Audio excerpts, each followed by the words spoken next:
Hola chicos, ¿cómo van? Mi nombre es Juliana Trujillo del Laboratorio de Preparados Especiales y en este video veremos la anatomía de la mano. Esta es la primera parte donde hablaremos de los huesos, articulaciones y músculos. Comenzando con los huesos, veremos que están divididos en tres grupos: el carpo, el metacarpo y las falanges. Cuando hablamos del carpo nos referimos a 8 huesos que por sus dimensiones podemos decir que son huesos cortos. Estos se disponen en dos filas. Tenemos una fila proximal o superior y una fila distal o inferior, siempre teniendo en cuenta que la posición anatómica de la mano sería con esto hacia inferior y esto hacia superior. Por lo tanto, nuestra fila proximal sería a la vez la fila superior. En esta fila encontraremos de lateral a medial a los huesos escafoides, semilunar, piramidal y pisiforme, mientras que la distal encontramos de lateral a medial al trapecio, trapezoide, grande y ganchoso. Estos huesos, o la mayoría de ellos, a excepción del piramidal, del pisiforme y del ganchoso, tienen una forma cuboidea, por lo tanto presentan 6 caras. Es importante mencionar algunas salientes óseas de estos huesos que son: en la cara anterior del escafoides encontramos al tubérculo del escafoides. También por su cara lateral este hueso va a estar en relación con la arteria radial, al igual que el pisiforme por su cara lateral también está en relación con la arteria cubital. Pasando al trapecio, vemos que este también presenta un tubérculo, que es el tubérculo del trapecio. Por último tenemos al ganchoso, que tiene una saliente ósea que es conocida como el gancho del ganchoso, que va a ser el límite medial del túnel del carpo. Continuando con el metacarpo y las falanges, podemos observar que el metacarpo está constituido por 5 huesos que por sus dimensiones podemos decir que son huesos largos, pues su longitud predomina sobre sus otras dos dimensiones. Estos huesos están numerados del 1 al 5 de lateral a medial, es decir, 1, 2, 3, 4 y 5. Entre ellos se encuentran los espacios interóseos. Cada metacarpo consta de una base, un cuerpo y una cabeza. Siguiendo con las falanges podemos ver que al igual que los metacarpos son huesos largos que constan de una base, un cuerpo y una cabeza, pero a diferencia de estos son 3 por dedo, una falange proximal, una media y una distal, a excepción del dedo pulgar donde solo encontramos una falange proximal y una distal. Ahora que ya vimos los huesos, vamos a ver cómo se articulan entre ellos, pero primero vamos a hablar de la articulación que une a la mano con el antebrazo. Esta es la articulación radiocarpiana. Esta articulación es de tipo sinovial, género elipsoidea. Sus superficies articulares van a estar dadas por una cavidad clenoidea formada por el radio y el disco articular y un cóndilo carpiano. Este cóndilo está formado por los huesos escafoides, semilunar y piramidal. Como medios de unión vamos a tener una cápsula articular que va a estar insertada alrededor de las superficies articulares, va a estar tapizada por una sinovial y va a estar reforzada por unos ligamentos. Estos ligamentos se dividen en anteriores, posteriores, laterales y mediales. Empezando con los anteriores o palmares vamos a tener al ligamento radiocarpiano palmar. Este se va a extender desde el borde anterior o cara anterior del radio y su apófisis estiloides hacia los huesos semilunar, piramidal y el grande. Siguiendo con el ligamento cúbito palmar, vamos a ver que este se extiende desde la cara anterior del cúbito, su apófisis estiloides y el disco articular de esta articulación, hasta el hueso semilunar, el piramidal y el grande. Los ligamentos posteriores van a ser el ligamento radiocarpiano dorsal y el ligamento cúbito carpiano dorsal, que se extienden de manera similar a los palmares, pero en la parte posterior de la articulación. Hacia el lateral vamos a tener al ligamento colateral radial del carpo. Este ligamento se extiende desde el vértice de la apófisis estiloides del radio, que sería esta, hacia el tubérculo del escafoides, mientras que el ligamento colateral cubital del carpo, que se encuentra hacia medial, se dirige desde el vértice de la apófisis estiloides del cúbito y termina en los huesos piramidal y pisiforme. La mecánica de esta articulación va a ser la flexión, la extensión, la abducción, la aducción y la circunducción, que sería como una mezcla de estos movimientos anteriores. Ahora sí, pasemos a hablar de las articulaciones propias de la mano, comenzando con las articulaciones intercarpianas. Estas son las articulaciones que se dan entre los huesos del carpo. Se dividen en tres. Tenemos las articulaciones de la primera fila, las articulaciones de la segunda fila y la articulación que une ambas filas. Las articulaciones de la primera fila son dos. Por una parte tenemos la articulación que forma el cóndilo carpiano, que como ya vimos está compuesto por el hueso escafoides, semilunar y piramidal. Estos huesos están unidos por medio de articulaciones planas. Por otro lado tenemos la articulación del pisiforme con el piramidal. Esta articulación es de género elipsoidea, pues la superficie articular del pisiforme es un poco cóncava y la del piramidal es un poco convexa. Recordemos que el pisiforme no forma parte de este cóndilo carpiano, pues se encuentra un poco anterior a estos huesos.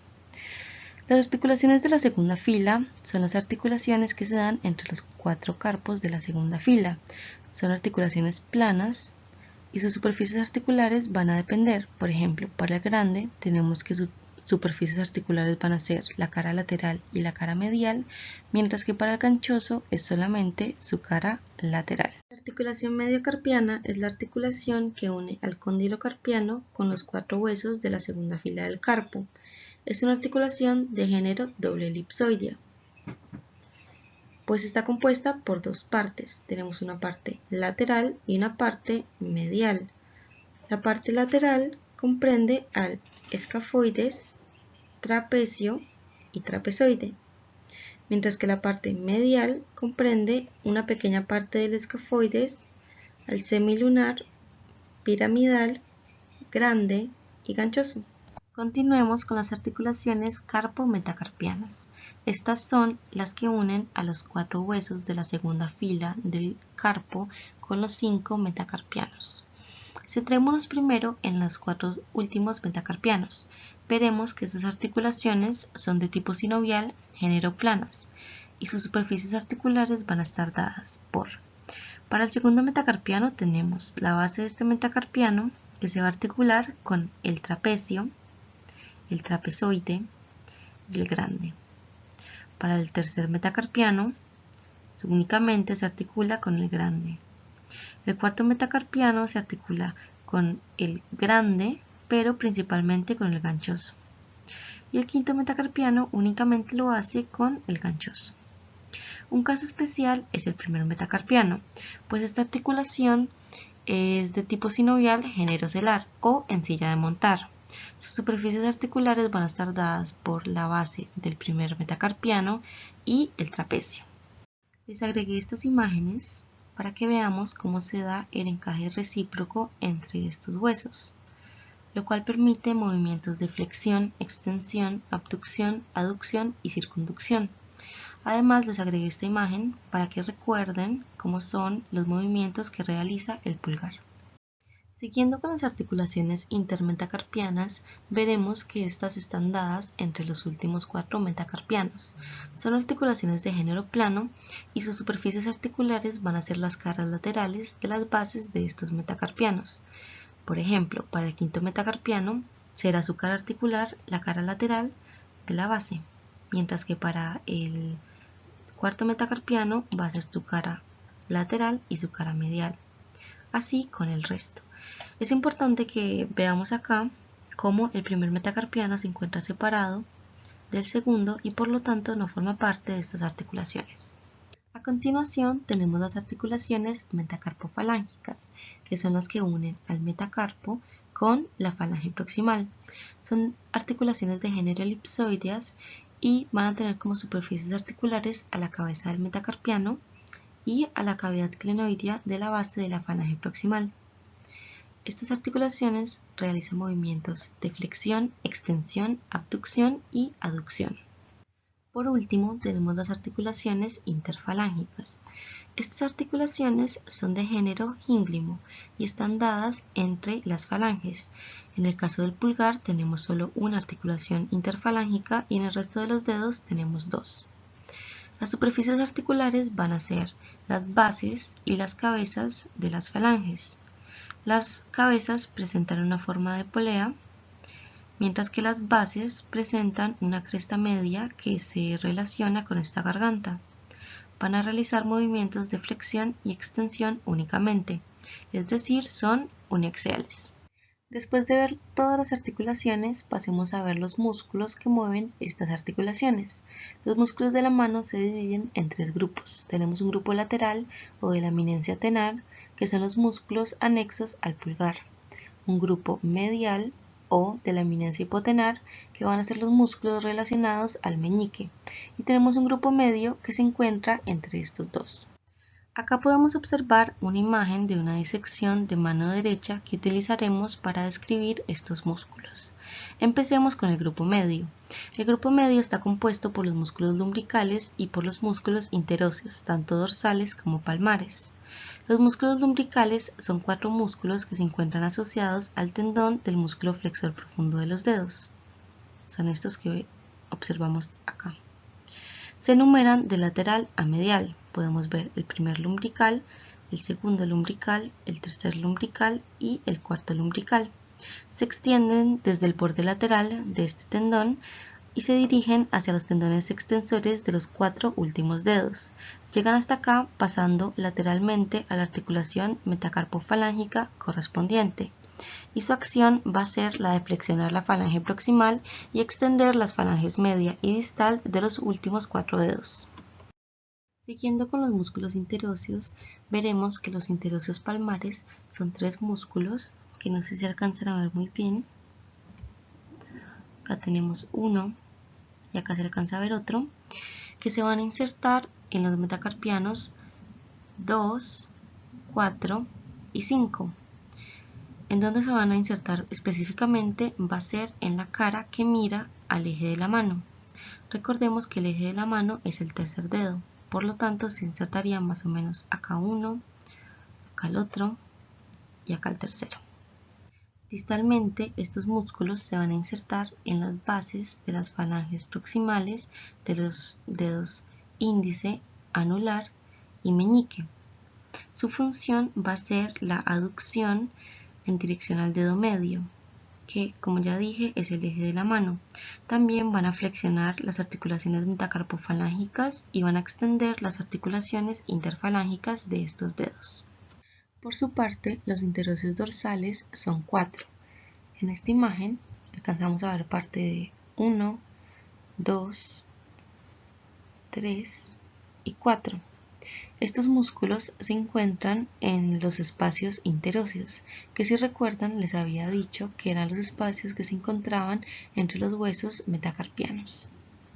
Se extienden entonces desde las caras laterales y mediales de los dos metacarpianos que limitan este espacio y distalmente se va a insertar por medio de 2 lengüetas, una lengüeta profunda y una lengüeta superficial. La lengüeta profunda va a llegar a la base de la falange proximal y la lengüeta superficial se va a unir al músculo lumbrical correspondiente para terminar en el tendón extensor. La función de estos músculos es la abducción de los dedos en los cuales se insertan y también flexionan las falanges proximales y extienden las distales. Continuamos ahora con los músculos de la eminencia tenar. Estos músculos son 4, el aductor del pulgar, el flexor corto del pulgar, el oponente del pulgar y el abductor corto del pulgar. Este orden en el que los he puesto es el orden en el que se encuentran de más profundo a más superficial.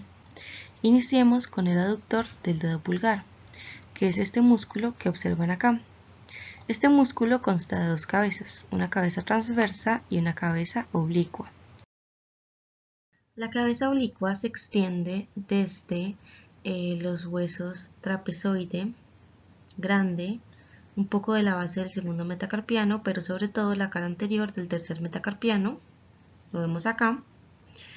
Y la cabeza transversa se extiende únicamente desde esta cara anterior del tercer metacarpiano.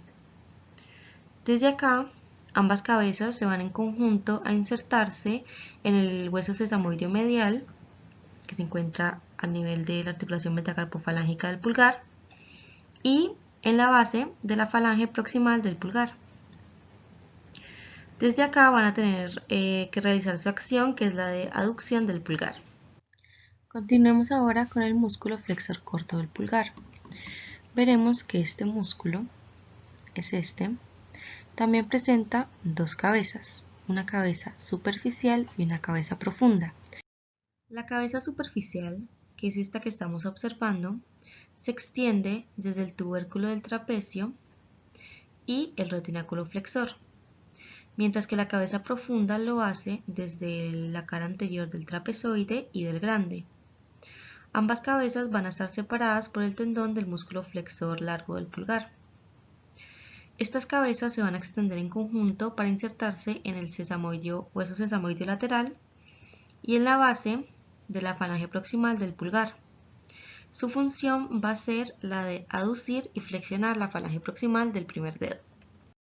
El músculo oponente del pulgar es este que vemos acá.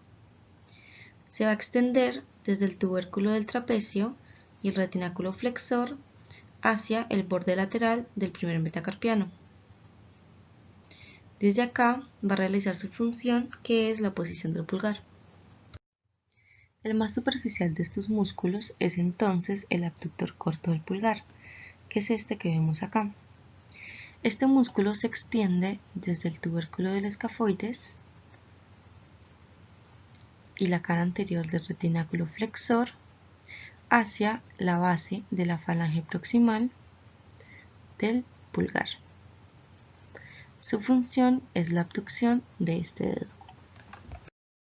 Por último, tenemos a los músculos de la región hipotenar. Estos músculos, al igual que los anteriores, los he ubicado del más profundo al más superficial. Empecemos entonces con el oponente del meñique, que es este músculo que encontramos acá.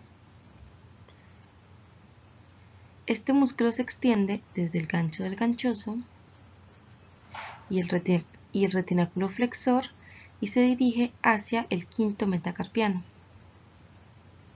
Su función va a ser la de oposición del meñique. Continuando con el músculo flexor corto del meñique, que es este que observamos acá, podemos ver que este se extiende desde el gancho del ganchoso y el retináculo flexor, al igual que el oponente. Pero en cambio este se va a extender hasta la base de la falange proximal de este dedo. Por lo tanto, su función va a ser flexionar el dedo meñique. El abductor del dedo meñique es este músculo que encontramos acá. Se extiende desde el hueso pisiforme hacia la base de la falange proximal del quinto dedo, además del ligamento palmar y el hueso sesamoideo, que es inconstante. Va a ser el encargado de flexionar y abducir al dedo meñique. El último músculo de esta región es el palmar corto, que es un músculo que se extiende desde la aponeurosis palmar hacia la piel. Por lo tanto, es el más superficial de todos. Su función es la de plegar la piel de la eminencia hipotenar. Siempre que estudien un músculo tienen que pensar cómo sería su función, no solo aprendérsela de memoria, sino pensar qué pasa si este músculo se contrae. Por ejemplo, tenemos acá al aductor del pulgar. Vemos cómo se disponen sus fibras transversas y oblicuas y podemos pensar qué pasaría si este punto se acercase a este. La consecuencia sería que el pulgar se acercaría al eje de la mano. Por el contrario, podemos observar al abductor del meñique. Y nos hacemos la misma pregunta, ¿qué pasaría si este punto se acerca a este? Tenemos como consecuencia que el meñique se va a alejar del eje de la mano. Por lo tanto, vamos a tener siempre los abductores de la mano en los extremos, mientras que el aductor tiene que estar más cerca de la línea media. Pensar este tipo de funciones los va a ayudar a darse cuenta de las funciones de los músculos y también un poco de su ubicación. Bueno chicos, esto ha sido todo por el video de hoy. Espero que hayan entendido y nos vemos en un próximo video.